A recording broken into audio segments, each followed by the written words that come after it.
Okay, salute bafethu ngimbengenele. Welcome back to Chef the Soul TV News. Welcome back to my YouTube channel. If you're new, please don't forget to subscribe to this channel. Bafethu, thank you very much to those who have subscribed to the channel. So bafethu, ziningi indaba emhlabeni kodwa manje okwamanje sokuhighlightela kulokho esibona ke kufanele ke engathi singakhuluma ngakho ke namhlanje, but uningi sisazokulethela khona bafethu. So njengamanje I want to talk about indaba kaSomizi because kubukeka ngathi kuningi okuyinkinga ngaye, yabo. Nini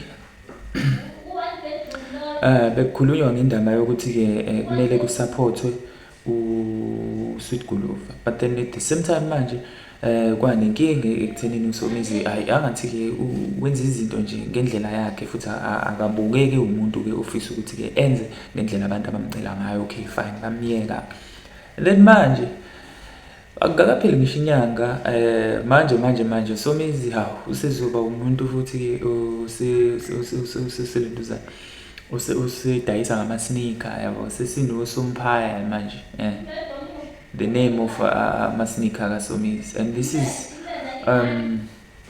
some form of self-contradiction because right now I think he needs support from abantu, yena le support futhi akade enqaba ukuyinikeza abanye abantu, yabo. Ukuthi ke bafethu kwesinye isikhathi impela kuthiwa la briefly news uthi ke South African media media mogul and a fashion entrepreneur Somizi Mhlomo recently made headlines as his clothing brand Sompaya Kids unexpectedly made its debut at the prestigious New York Fashion Week. Okay, so what began as a casual plan to have his design worn by models backstage turned into a monumental moment for Somizi as his creations were showcased on the runway, catching the fashion world's attention. Right, so ileyo of it.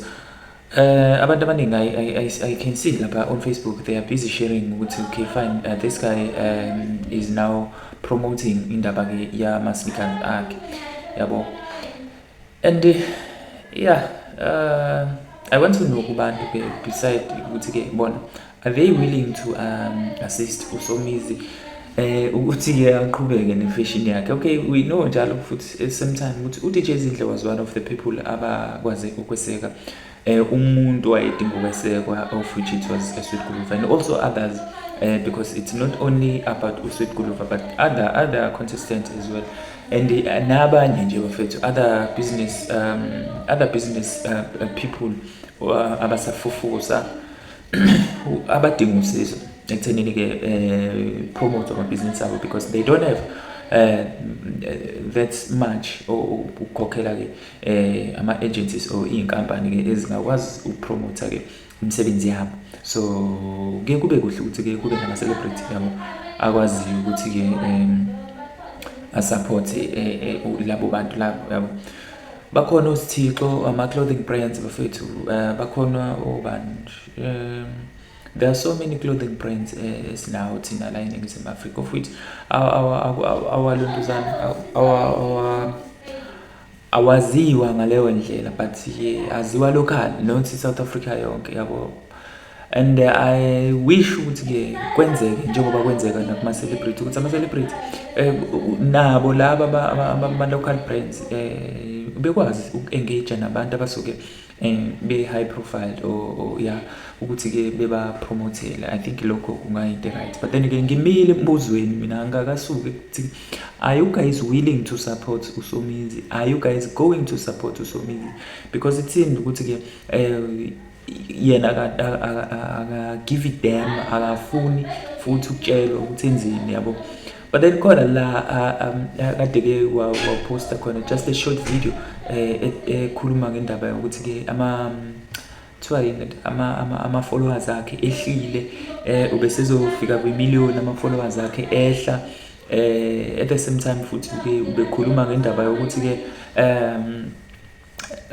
abantu basemzansi uyabasaba because ke into ngempela mebethe bayayenza, so that means angeke yabona nje if ukuthi ke yena kuyaqhubeka nokuthi abantu ke bengahambiselani nje naye nanoma yini ayenzayo bengayisupport. That means he's going to lose, yabo.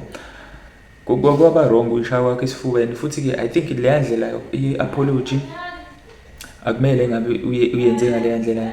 I think namanje still he is owing abantu baseningizimu Afrika lentuzana i-apology. So means because that wasn't a formal apology, yabo. That was apology nje in a form of it was like a sarcastic, yabo. It doesn't give that energy or power which, okay, fine, this person is seriously apologizing, yabo.